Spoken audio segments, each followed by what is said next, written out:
Jadi kembali kepada inti dari monolog ini. Seriuskah pemerintahan Pak Prabowo memberantas korupsi di negara ini? Belum lagi soal 300 triliun dari pajak sawit yang katanya mau diambil akan uang baru bagi Presiden Prabowo di pemerintahannya. Sampai saat ini malah hilang tak jelas. Aduh, kita butuh memang macan yang benar-benar macan untuk memimpin negara ini. Salam dari saya.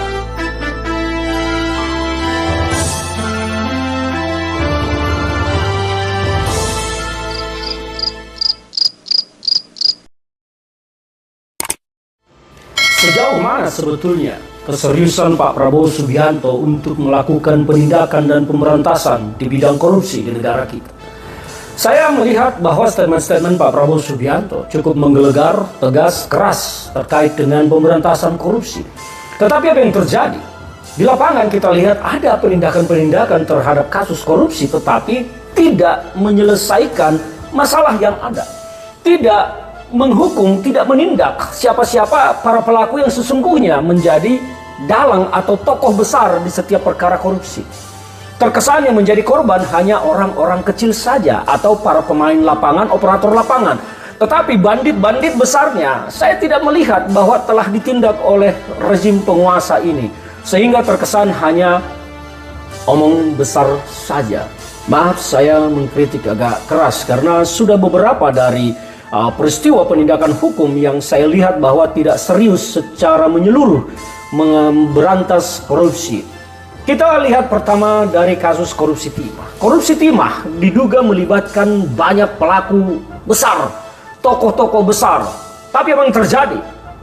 Yang ditindak sampai saat ini hanya orang-orang yang bermain di lapangan, yang di balik meja, yang memfasilitasi, yang menyediakan semuanya ini terjadi, tak tersentuh. Itu yang pertama. Yang kedua, soal judi online. Judi online hanya operator kecil yang tersentuh hukum saat ini.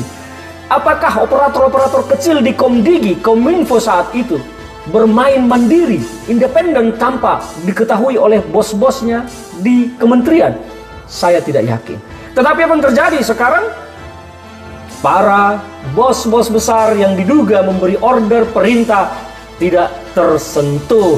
Dan bahkan proses hukum terhadap para pelaku operator judi online yang kemarin melindungi itu di Komdigi, sampai sekarang saya belum melihat penindakan serius. Itu yang kedua. Yang ketiga terkait dengan korupsi, dugaan korupsi di Pertamina, Patraniaga dan subholding lainnya di bawah naungan Pertamina.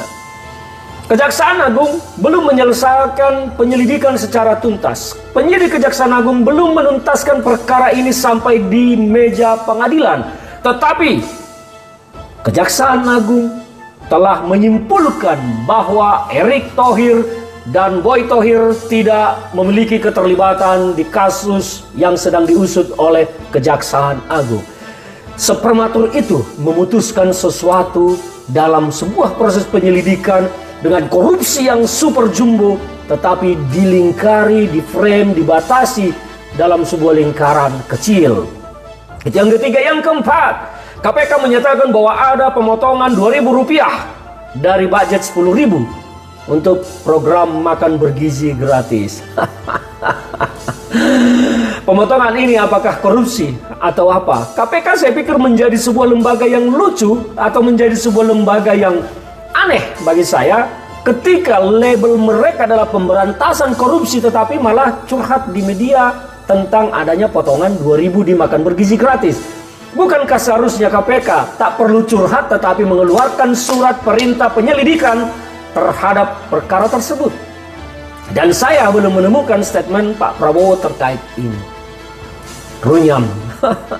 Yang berikut dengan program minyak kita. Minyak kita adalah minyak yang disediakan untuk rakyat yang memang dibuat harganya murah supaya terjangkau. Tetapi sayangnya volumenya ternyata tidak 1000 ml, tidak 1 liter, tetapi 750 ml. Bayangkan berapa banyak keuntungan pengusaha yang menyediakan ini. Dan pengusaha ini apakah melakukan ini mandiri tanpa koordinasi dengan pejabat-pejabat di Kementerian Perdagangan? Saya tidak yakin, tidak percaya kalau mereka mengatakan tidak ada koordinasi dengan pejabat Kementerian Perdagangan. Tidak mungkin. Dan banyak lagi perkara-perkara pidana korupsi yang diduga besar terabaikan begitu saja. Apalagi kalau kita kembali ke soal masa lalu, food estate segala macam, tidak mungkin. Jadi apakah memang pemerintahan ini serius mau memberantas korupsi? Saya salah satu orang yang tidak percaya siapapun presidennya akan serius memberantas korupsi sepanjang akar masalah bangsa kita tidak dibenahi, yaitu demokrasi yang korup, demokrasi yang mahal. Karena demokrasi yang korup, demokrasi yang mahal itu pasti melahirkan para pemimpin, para pejabat yang kemudian akan korup.